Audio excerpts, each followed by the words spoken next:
السلام عليكم ورحمة الله وبركاته. الحمد لله وأشهد أن لا إله إلا الله وحده لا شريك له وأشهد أن محمدا عبده ورسوله أما بعد. مرحبا بكم. Donc dernièrement, dernier ders, on a pris الباب الذي يتعلق بالتوكل. Par rapport au tawakkul. وقد قلنا أن التوكل هو الاعتماد على الله بصدق وثقة بالله في جلب المنافع ودفع المكروه بأخذ الأسباب الشرعية. C'est le fait, tawakkul, de s'en remettre à Allah Azza wa Jal avec véracité dans son cœur, avec une totale confiance en lui, pour obtenir ce qui nous profite et repousser ce qui nous nuit, et tout cela en faisant les causes légiférées. Et c'est là l'un des principaux problèmes qu'on a visité hier, ce sont les causes que les gens font. Que trop souvent, les causes que l'on prend ne sont pas bonnes. Voilà pourquoi il en découle de nombreux préjudices dans notre religion, dans notre vie de tous les jours. Les causes que l'on prend ne sont pas légiférées, dans la plupart des cas. Non. Et ça reste dans les a'mal al-qulub, dans les actes des cœurs. La peur qu'on avait pris, l'amour qu'on avait pris, le tawakkul. Donc maintenant, on va prendre un nouveau bab qui est encore en relation avec ce qui a précédé. Et c'est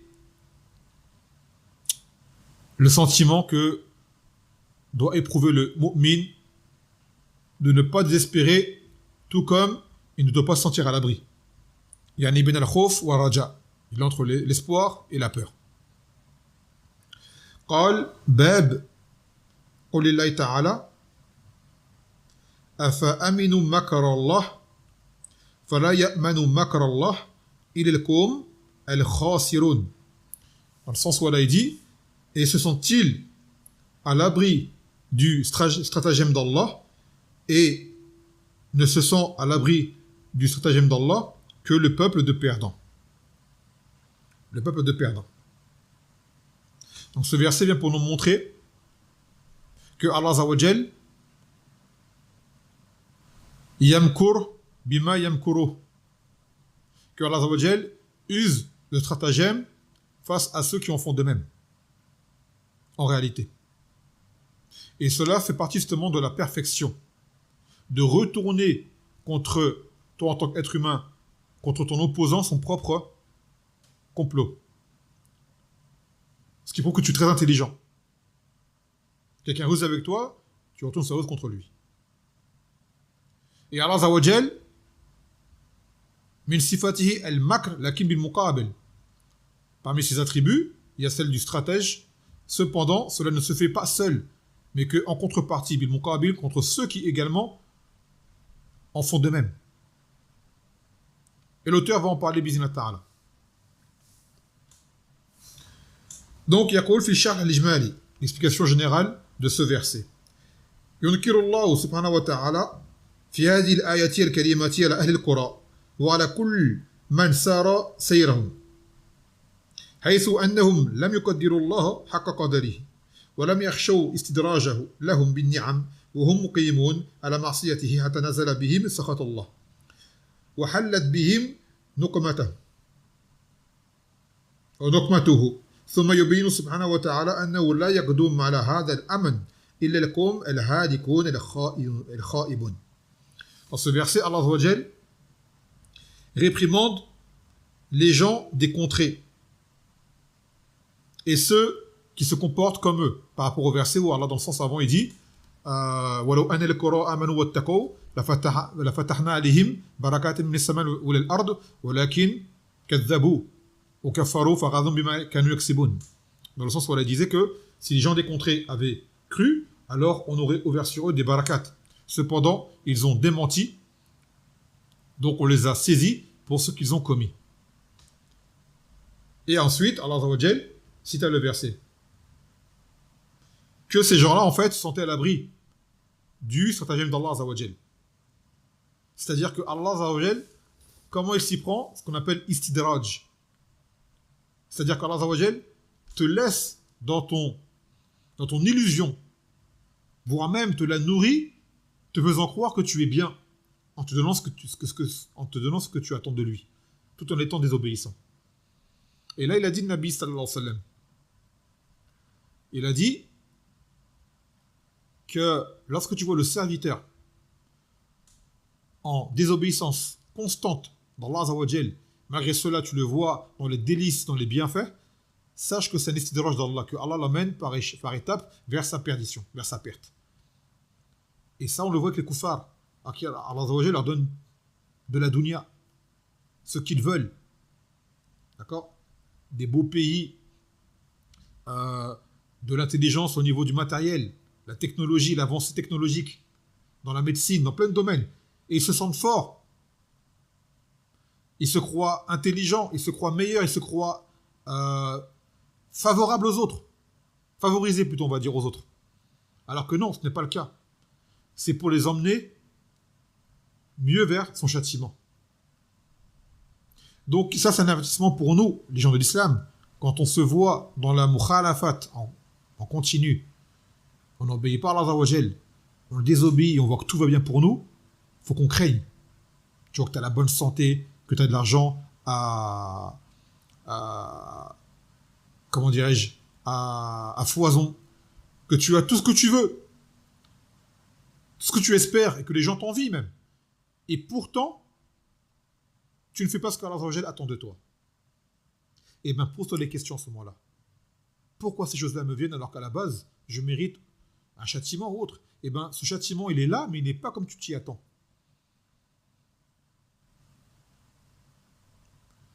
Et dans le Coran, il a dit il a dit que Allah Azza wa Jal a donné à des gens, et lorsqu'ils étaient contents de ce qu'ils ont eu, c'est là que Allah les a saisis. Au moment où tu ne t'y attends même pas. Donc là, on nous voit qu'il n'est pas permis de se sentir à l'abri de cela. Donc tout le temps, on se remet en question. Tout le temps, on fait istighfar. Et tout le temps, quand des choses bonnes nous viennent, eh ben, des fois, on peut avoir peur. Est-ce que ces choses-là sont vraiment une ni'ma ou c'est plutôt un istidraj vers lequel Allah Azza wa Jal m'emmène pour mes péchés? Yaqul al-fawaid. Wujub al-khawf min makrillah. Qu'il est obligatoire d'avoir peur justement du stratagème d'Allah Azza wa Jal. ثانيا جواز وصف الله بالمكر على سبيل المقابلة, qu'il est permis de décrire Allah par l'attribut du complot, du stratagème, mais cependant que en contrepartie face à ceux qui agissent de la sorte, et non pas dans l'absolu. Tu ne dis pas par exemple Allah il est ma'akir, Allah il complote comme ça tout seul. Non. Yamkur biman yamkuru bih, que Allah complote avec ceux qui complotent contre lui. Il faut rajouter cela. Car de base, le complot en soi, c'est un attribut qui n'est pas louable. Quelqu'un qui complote tout le temps, c'est quelqu'un qui est... Un être humain qui complote, c'est quelqu'un qui est vicieux. C'est quelqu'un qui n'a pas de confiance, qui ne sait pas qu'est-ce qu'il veut. Alors que quelqu'un qui complote contre ceux qui complotent, ça c'est quelqu'un qui est très intelligent. Sans quoi de base, la personne reste sur la base qu'elle est sur une apparence véridique. Il n'y a pas de complot. Tu ne complotes qu'avec ceux qui complotent avec toi. Et c'est là que ça devient un attribut qui est louable. Et quand il est louable chez nous, في حق الله عز وجل من باب أولى. يقول الأمن من مكر الله سبب للهلاك, que se croire à l'abri du stratagème d'Allah, c'est une cause qui mène à la perte. Et on en parlait il y a quelques jours par rapport à la peur. Sentiment de peur de ceux qui sont tout le temps dans les crimes, dans les délits, et qui disent « moi je n'ai peur que de Allah ». En fait, ces gens-là se croient à l'abri. Parce que sinon, ils s'arrêteraient de faire leur péché. Tu les vois faire des casses, des braquages, du deal, des viols, boire de l'alcool, faire tous les ma'asi possibles devant eux et se sentir à l'aise. Et après, lorsque tu leur parles, ils te disent « moi, je n'ai peur que d'Allah ». Ces gens-là se croient à l'abri, justement, du stratagème d'Allah. Sans quoi ils auraient arrêté. Tu te rends compte, tu es en train de faire là les crimes et ça marche pour toi. Tu voles, on ne t'attrape pas. Tu deals, on ne t'attrape pas. Tout ce que tu fais, on ne t'attrape pas. Et tu montes en grade au niveau du crime. Les gens ont peur de toi, te craignent. Tu te crois pour un roi, tu te prends pour un boss, comme ils disent, pour un caïd. D'accord? Et après, tu dis, je n'ai peur que de Allah Azza wa Jal. Eh bien, sache que ça, c'est istidraj min Allah, qui te laisse faire, jusqu'au jour où Combien d'histoires on a entendu comme ça de jeunes qui se prenaient pour des boss, pour des parrains, jusqu'au jour où il leur arrivait ce qui leur arrivait. Jusqu'au jour où il leur arrivait ce qui leur arrivait. Mort subite, vengeance, voire même certains, c'est même pas la mort, c'est accident, paraplégie paralysé à vie. Ou je ne sais quoi d'autre comme malheur qu'ils ont touché, subitement, comme ça. Ton injustice te rattrape toujours un jour. Et plus tu as été injuste, plus ça a duré, et plus il faut que tu crées justement de la répercussion. Ça va toujours te rattraper. Et dans le pire des cas, où si jamais ça ne te rattrape pas dans ce bas monde, tu l'auras dans l'au-delà. Et là, ce qui est de pire encore. Car il a dit, le Nabi sallallahu alayhi wa sallam, إِذَا رَضَى اللَّهُ بِعَبْدِهِ خَيْرًا عَجَّلَ لَهُ الْعُقُوبَةَ فِي الدُّنْيَا. Que lorsque Allah Azza wa Jal veut pour son serviteur un bien, il lui hâte son châtiment ce bas monde. Mais lorsqu'il veut pour son serviteur du mal, il le retarde, il le repousse. Il le repousse. Jusqu'à ce qu'il vienne au Qiyamah, et de là il se fait saisir. Pour tout ce qu'il a fait. Donc vaut mieux pour toi que tes péchés soient expiés en ce bas monde, et que tu viennes auprès d'Allah sans péché, plutôt que tu viennes et que tu as accumulé, crime sur crime, délit sur délit, et ainsi de suite, et au Qiyamah, tu viens devant Allah avec tout. Et te juge pour tout ce que tu as fait. Là, c'est pire encore. Donc c'est ça l'istidraj, c'est que Allah il te laisse faire. Il te laisse faire. Et ça, c'est l'une des pires choses qui puissent t'arriver. L'une des pires choses qui puissent arriver au abd, c'est qu'il s'enfonce et il s'engouffre dans les mukhalafat. Non. يقول مناسبة الآية للباب. Donc maintenant la relation du verset par rapport au chapitre. حيث دلت الآية الكريمة على وجوب الخوف من مكر الله. Ce verset vient pour montrer qu'il est obligatoire justement d'avoir peur de ce stratagème d'Allah Azza wa Jal, que tu ne sois concerné par cela. Tu ne te sens pas à l'abri. ومناسبة الآية للتوحيد. Maintenant la relation du verset par rapport au tawhid. حيث دلت الآية على تحريم الأمن من مكر الله لأن ذلك يستلزم تنقيص كمال الله المطلق وذلك مناف لكمال التوحيد. Et ce verset vient pour montrer justement l'interdiction de se sentir à l'abri du stratagème d'Allah Azza wa Jal, car cela, ça t'amène à quoi? À sous-estimer la perfection d'Allah. Car c'est comme si tu disais qu'en fait, Allah ne te voit pas. Tu ne le diras pas par ta bouche, mais tes faits, ils amènent à ça. Dans le sens, je suis à l'abri. Tu es à l'abri de quoi? De quoi tu es à l'abri? Alors qu'Allah Azza wa Jal, il voit tout. Inna Allah la yakhfa alayhi shay'un fil ardi wala fis sama. Que Allah, il n'y a rien qui lui échappe dans les cieux et ni sur terre. Inna rabbaka labil mirsad. Que ton Seigneur est aux aguets. Et toi, tu vois que tu fais. Donc tu te sens à l'abri. C'est comme si tu disais que Allah, il ne me voit pas, ou moi, c'est bon, je passe, en fait. Tu passes quoi? Tu passes nulle part. C'est juste que tout cela est accumulé sur toi. Et comptabilisé jusqu'au jour où tu rendras des comptes. Donc, sous-estimer Allah Azza wa Jal dans sa perfection, dans sa justice et dans sa qudra, cela amène à sous-estimer la perfection de son tawhid. Qu'en fait, Allah Azza wa Jal, tu n'estimes pas sa juste valeur. Et cela s'oppose au tawhid, qui lui justement amène à rendre Allah parfait. Ça, c'était le premier dalil. Deuxième dalil du matn. قال ومن يقنط من رحمة الله أو من رحمة ربه إلى الضالون. Et qui donc désespère de la rahma de son Seigneur, à part les égarés. Et là maintenant c'est le verset qui est opposé au premier. Le premier, c'est de se sentir à l'abri du makr d'Allah Azza wa Jal. Et le deuxième, c'est désespérer de sa rahma. C'est-à-dire se sentir perdu, se sentir voué à la perte. Aucune échappatoire, aucune issue. Alors que non, ce n'est pas le cas. Tant que tu es vivant, qu'il y a un souffle de vie en toi, que les portes de la tawbah sont ouvertes. يقول النبي صلى الله عليه وسلم إن الله يقبل توبة عبده ما لم يغرغر. Que Allah Azza wa Jal accepte de son serviteur le repentir tant qu'il n'est pas à l'agonie. Donc toi, quoi que tu aies commis comme péché, quand bien même ce serait du shirk akbar, sache que la porte de la tawbah toujours ouverte. قل عبادي الذين أسرفوا على أنفسهم لا يقنطوا من رحمة الله إن الله يغفر الذنوب جميعا. Dis à mes serviteurs qui ont été outranciers envers eux-mêmes, qui ne désespèrent pas de la rahma d'Allah, que Allah pardonne tous les péchés. Tous les péchés, celui qui s'en repent, Allah lui accepte son repentir. Il a dit dans un hadith Qudsi, يقول الله عز وجل يا ابن آدم لو بلغت ذنوبك عنان السماوات والأرض ثم استغفرتني لغفرت ما كان منك ولا أبالي. Ô mon fils d'Adam, si jamais tes péchés atteignaient le haut des cieux, puis tu me demanderais pardon, je te pardonnerai, sans compter.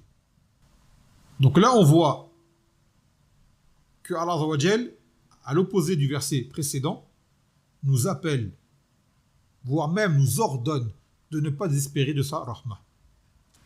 يقول في الشرح الإجمالي لما كانت رحمة الله سبحانه وتعالى تسع كل شيء وكان الأنبياء أعلم الناس برحمة الله وكرمه بين إبراهيم عليه السلام أنه لم يستغرب مجيء الولد مع كبر سنه وسن زوجته يأسا من رحمة الله وفضله وإنما قال هذا مستبعدا مجيء الولد في العادة مع كبر سنه وسن زوجته ثم أخبر عليه الصلاة والسلام أنه لم يأس من رحمة الله إلا الذين أخطأوا جادة الحق وطريق الصواب.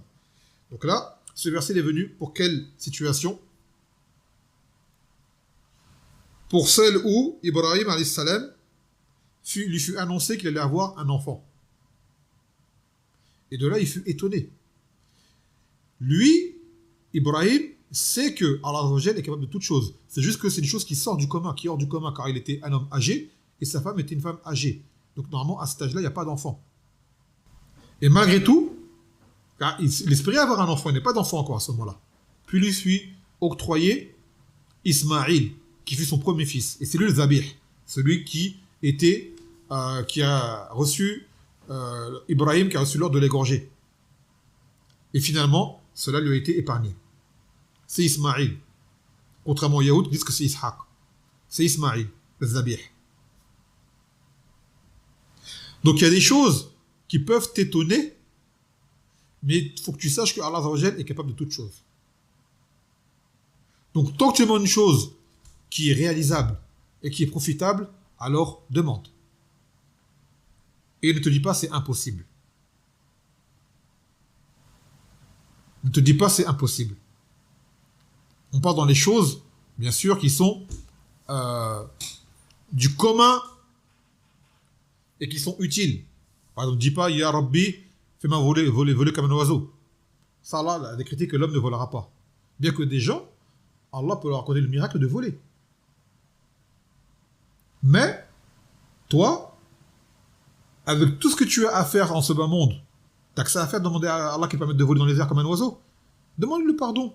Demande-lui le ilm, demande-lui la taqwa, demande-lui la guider. Demande-lui des choses qui sont profitables. Même voler dans le ciel comme un oiseau, ça sert à quoi? Ça sert à rien du tout. Bien sûr, c'est le rêve de l'homme de voler comme un oiseau. Mais en réalité, est-ce que ça te rapproche d'Allah? Non. Ça te fait faire des actes meilleurs? Non. C'est juste, on va dire, un délire, en fait, de voler. Mais concrètement, ça t'apporte quoi dans ta vie, au point de vue religieux? Rien. Rien. Donc toi, demande à Allah des choses qui sont profitables. Pour ton bas monde, et dans l'au-delà. Entre autres, Ibrahim voulait un enfant, car il voulait une descendance, il voulait des héritiers, car c'était un messager, pour ne pas que son savoir se perde, malgré qu'il était âgé. Vous comprenez? Adahu. Donc des choses qui étaient profitables pour lui, et pour l'humanité par la suite. Donc, ce verset nous indique que désespérer de la rahma d'Allah Azza wa Jal, cela est une cause de perte. Et ce n'est pas parmi les attributs des mu'minines. يقول الفوائد تحريم القنوط من رحمة الله, l'interdiction de désespérer de la rahma d'Allah Azza wa Jal. Et attention, différence entre al-qunut avec un ta ou al-kunut avec un ta. Le kunut avec un ta, c'est le désespoir. Ou al-kunut avec un ta, c'est al-qiyam bit-ta'a. c'est le fait de rester régulier dans l'adoration. Par exemple, ce qu'on appelle le kunut lors des salawats que l'on fait lorsqu'on invoque en se levant de recours. Ça, c'est pas le kunut qu'on se lève maintenant. Ça, c'est avec un ta. D'accord? C'est le fait d'invoquer. C'est un fait particulier. Le fait d'invoquer en se levant de recours avant le sujoud. Comme par exemple, on le fait en ce moment pour la Palestine. Actuellement, il est fortement recommandé aux imams des masajid de faire le kunut pour la Palestine. Et pour les musulmans de façon générale. Car l'épreuve, elle est vraiment immense. Et à notre portée, on n'a que ça actuellement. Donc, différence entre le kunut, dont on parle là maintenant, et kunut avec un ta. Ce sont deux choses différentes. يقول ثانيا إثبات صفة الرحمة لله تعالى على وجه يليق بجلاله. Qu'on y voit l'affirmation de l'attribut de la rahmah comme cela sied à Allah Azza wa Jal. ثالثا القنوط من رحمة الله من علامات الجهل والضلال. Et que désespérer de la rahmah d'Allah est parmi les signes d'ignorance et d'égarement. يقول مناسبة الآية للباب. La relation du verset par rapport au chapitre. حيث دلت الآية الكريمة على تحريم القنوط من رحمة الله. Ce verset va pour montrer l'interdiction du qunut, de désespérer de la rahmah d'Allah Azza wa Jal. ومناسبة الآية للتوحيد. Donc maintenant la relation du verset par rapport au tawhid. حيث دلت الآية الكريمة على تحريم القنوط من رحمة الله لأن ذلك تنقيص لكمال أو لكرم الله المطلق وذلك مناف لكمال التوحيد. Donc ce verset vient pour interdire justement ce qunut de la rahmah d'Allah Azza wa Jal, car cela vient pour amener à sous-estimer la générosité d'Allah Azza wa Jal absolue. Et cela amène à réduire de la perfection du tawhid. Ça veut dire que tu ne rends pas à Allah sa juste valeur. C'est comme si tu disais que Allah ne peut pas faire telle chose. Allah ne va pas me pardonner. Comment tu dis qu'Allah ne va pas te pardonner? Allah n'en est pas capable. Allah veut te pardonner. Mais il veut que tu te repentes. Ce pardon est conditionné par un repentir. Il y a des choses qu'Allah peut pardonner sans repentir. Parmi les petits péchés et autres, qui sont expiés par des épreuves, par des adorations, et ainsi de suite. Il y en a d'autres qui demandent une tawbah. Et malgré tout, tant que tu ne meurs pas sur le shirk akbar, même ces grands péchés, Allah peut te les pardonner après la mort. Quoi qu'il en soit, ne dis pas Allah me pardonnera après la mort. Non, tu ne sais pas. Car malgré tout, tu peux te pardonner, et avant d'être pardonné, passer un temps au feu. Et même ce châtiment au feu, même s'il est temporaire, il faut le craindre. Il ne faut pas être comme les yaouds qui disent que le feu ne nous touchera que un jour, des jours comptés, dénombrés. Et ils sous-estiment cela, genre quelques jours on va être brûlés, après c'est bon, ça va passer. Subhanallah. Quand on connaît c'est quoi le nar de l'au-delà, même le nar de ce bas monde, on te dit viens, on te laisse seulement dans le feu, vif, 1 minute. 1 minute. Voilà, tu serais prêt à vendre ton père et ta mère pour pas faire 7 minutes dans le feu. Et eux, ils disent que c'est rien, on sera dans le feu quelques jours et après c'est fini, on ressortira. Et là, on parle du feu de l'au-delà. Ça, c'est un qis min qudratillah azza wa jal. Wa min wa'idihi. Ça, c'est sous-estimer son châtiment. Ça, c'est les Yaouds qui étaient comme ça. Donc, nous, on doit avoir peur. Mais cette peur ne doit pas amener au désespoir. Le juste milieu. Yaqul, troisième dalil. Et en fait, il y en a, ils sont 4. Et on va les lire les deux en même temps parce que ces deux-là, le troisième, quatrième, c'est un hadith qui ont le même ma'na, même sens. وعن ابن عباس رضي الله عنهما أن رسول الله صلى الله عليه وسلم سئل عن الكبائر فقال الشرك بالله واليأس من روح الله والأمن من مكر الله. Que Ibn Abbas dit que le Nabi sallallahu alayhi wa sallam a été interrogé à propos des grands péchés. Les grands péchés sont très nombreux. Mais là, dans le hadith, il en cite 3. Il dit le shirk en premier lieu. Ensuite, désespérer de la rahmah d'Allah Azza wa Jal. Et troisième, se croire à l'abri du makr d'Allah. Donc là, ce hadith réunit tout le chapitre en fait. Elle est tout seul. Et l'autre dalil, le quatrième, c'est sur Ibn Mas'ud. قال هذا كلام ابن مسعود أكبر الكبائر الاشتراك بالله والأمن من مكر الله والقنوط من رحمة الله واليأس من روح الله. Il a dit Ibn Mas'ud, les plus grands des péchés sont le shirk, c'est croire à l'abri du complot d'Allah Azza wa Jal et désespérer de sa rahmah. وهذا من كلام Ibn Mas'ud. Donc on y voit que il y a des péchés qu'on appelle kaba'ir, c'est le djem de kabira, que nous traduit par grand péché. Et les grands péchés, يقول هي كل ذنب ترتب عليه حد في الدنيا أو وعيد في الآخرة. C'est tout péché qui implique un châtiment ou une sanction en ce bas monde, ou alors une menace dans l'au-delà. Ou alors ça peut être un désaveu du Nabi sallallahu alayhi wa sallam, quand il dit Laysa minna man fa'ala kada wa kada, man ghashana fa laysa minna. Celui qui nous escroque ne fait pas partie de nous, par exemple. Il y a un désaveu. Ça rentre dans les grands péchés. Tout cela. Et le pire des péchés, bien sûr, c'est le shirk. Donc il va de soi que c'est en premier. Ensuite, il a dit Al-Yas min ruhillah. C'est le fait que la personne perd tout espoir. Elle n'a plus espoir que Allah lui pardonne. Arrivé à ce stade-là, quand tu as perdu espoir, tu ne fais plus rien. Tu apostasie même. Tu te dis, ça va que je fasse la salade, ça ne me sert à rien, de toute façon, je vais aller en enfer. Ça va que je fasse ça, de toute façon, ça ne sert à rien, je vais aller en enfer. Allah il va me châtier, il va me punir. Donc la personne, voilà, elle ne fait plus rien. Voire pire, tu en as, chez les koufars, ils se suicident. On en a parlé hier. Ils voient qu'il n'y a plus d'issue devant eux, plus de raison de vivre d'après eux. J'ai fait faillite, ma femme m'a quitté, mon fils il est mort, j'ai perdu mon père, ainsi de suite dans les malheurs. Qu'est-ce qu'il fait? Il dit il n'y a plus de raison de vivre, car sa raison de vivre elle était basée sur la créature, lui, pas sur la ibada. Il vivait pour l'argent, il vivait pour sa femme, il vivait pour son enfant, il vivait pour différentes choses. Et le jour où il perd ces choses-là, sa vie n'a plus de raison. Qu'est-ce qu'il fait? Il se suicide. Il se ôte la vie tout seul. Et il y a également des gens qui sont atteints de maladies, par exemple, et tout le temps en train de dramatiser. Je ne pourrais pas faire cela, je ne pourrais pas faire cela, ainsi de suite. Ça, c'est une forme de qunut min rahmatillah. Alors que le fait de positiver, c'est parmi les choses qui t'aident à te guérir, justement. Voir les choses de façon positive, cela aide à te guérir, à aller de l'avant. Mais tu as des gens qui sont comme ça, fatalistes, toujours ils dramatisent, toujours ils broient du noir. Ça va jamais. Tous les jours, tu te mets comme Kayfa hal, alhamdulillah ala kulli hal. On sait que c'est alhamdulillah ala kulli hal. Tu sais quand les gens le disent, c'est comme une forme de plainte, ça va pas en fait. Alhamdulillah, mais ça va pas. Tous les jours, ça va pas, ça va pas, ça va pas. Voilà, des gens comme ça, les gens ils les fuient. Des gens qui broient du noir. Toujours dans le négatif. Toujours dans le négatif. Et ainsi de suite. Excusez-moi le terme, hein, ces gens-là, ils donnent le cafard. Parce que tu conseilles une fois, 2 fois, 3 fois, tu vois la personne, ça y est, elle est comme ça, tout le temps en train de désespérer. Ça va jamais. On dira, tant que tu seras dans ce pessimisme, ça n'ira jamais. Ça n'ira jamais, malheureusement. Et ça, c'est une forme de qunut min rahmatillah azza wa jal. Donc attention, il faut positiver, quoi qu'il arrive.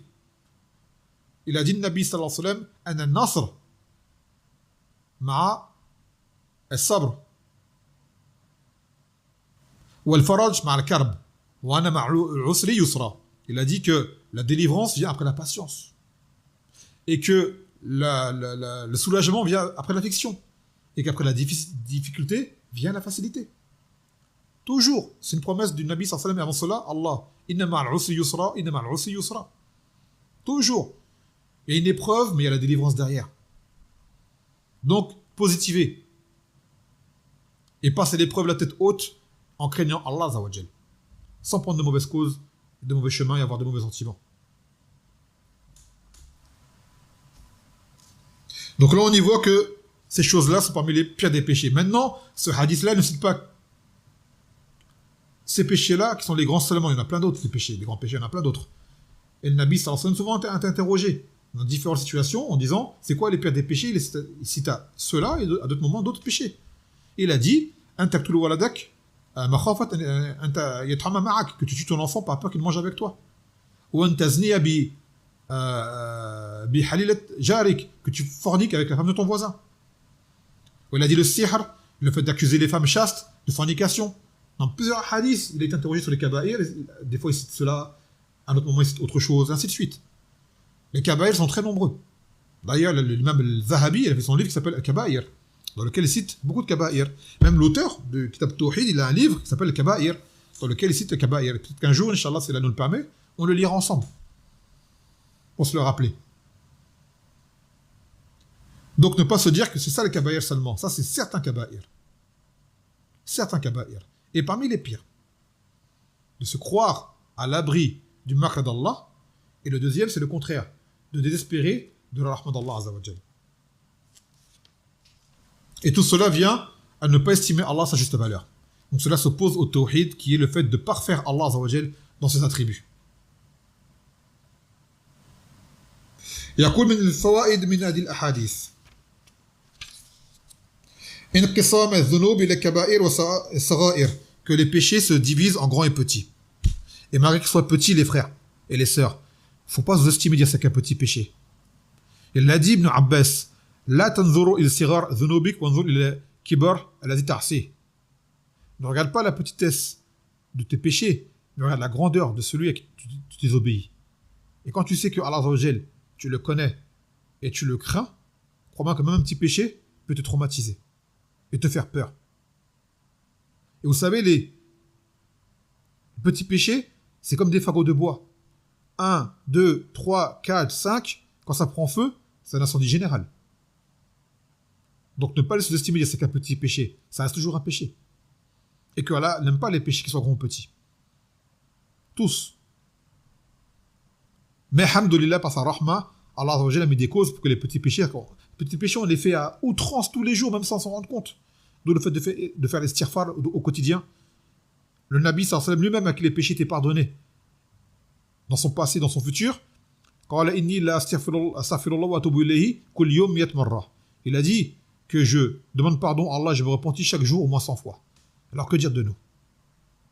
Que dire de nous? Malgré cela, il y a plein d'actes qui aident à expier les petits péchés. Et les grands péchés demandent une tawbah. Ils demandent une tawbah. Nasuh, sincère. Et les trois choses qui effacent les grands péchés sans tawbah, al-qawl al-sahih, sauf tout ce qui touche aux droits des gens, c'est l'islam, celui qui se convertit, et le hajj mabrour, un hajj bien accompli, et la hijra. Comme il a dit le Nabi sallallahu alayhi wa sallam, alam ta'lam an l'islam yahdi ma qablahu, wa an al-hajj yahdi ma qablahu, wa an al-hijra tahdi ma qablaha. Il a dit, n'as-tu pas su que l'islam efface tout ce qu'il y avait avant? Non, le hajj, c'est pas dans ce hadith-là, c'est dans un autre hadith, je me suis trompé. Mais après, il a dit que la hijra efface tout ce qu'il y avait avant. Par contre, le hajj, il a dit, celui qui fait un hajj mabrour, yakhrouj min hajjihi kayyoum waradathu ummuhu, qui sort de son hajj mabrour comme le jour où sa mère l'a enfanté. C'est-à-dire, il n'a plus de faute. Il est, masha'Allah, tout neuf. Ça, c'est les choses qui sont connues pour expier les grands péchés. Et certains ulama disent non, c'est que pour les petits péchés également. Wallahu ta'ala alam. Mais ce qui apparaît du hadith, c'est que ça efface tout. À part hakan nas, les droits des gens. Ça efface pas ta riba que t'as fait, ta namima que t'as fait, si jamais t'as volé, si jamais t'as frappé, si jamais t'as lésé quelqu'un. Ça l'efface pas, ça. Ça n'est effacé que par la demande de pardon de la personne, ou si jamais il y a une expiation à faire, il faut la faire. يقول تحريم كل من الشرك بالله والياس من رحمة الله والأمن من مكر الله وأنها من الكبائر.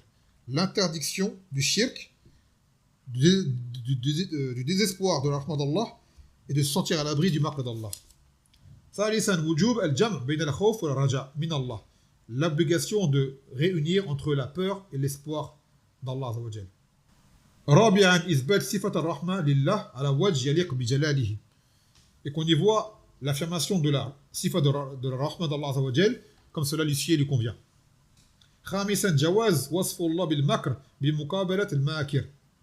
Qu'il est permis de décrire Allah par le complot, mais seulement en contrepartie face à celui qui complote également. Toujours citer un qaïd, c'est muqabil, cette contrepartie en face, et non pas de le dire tout seul. Car tout seul, c'est pas un bon attribut. Sadisan wujub ihsan adh-dhann billah azza wa jal. L'obligation de penser du bien d'Allah. Toujours penser du bien d'Allah azza wa jal. Avoir peur de lui, mais penser du bien de lui.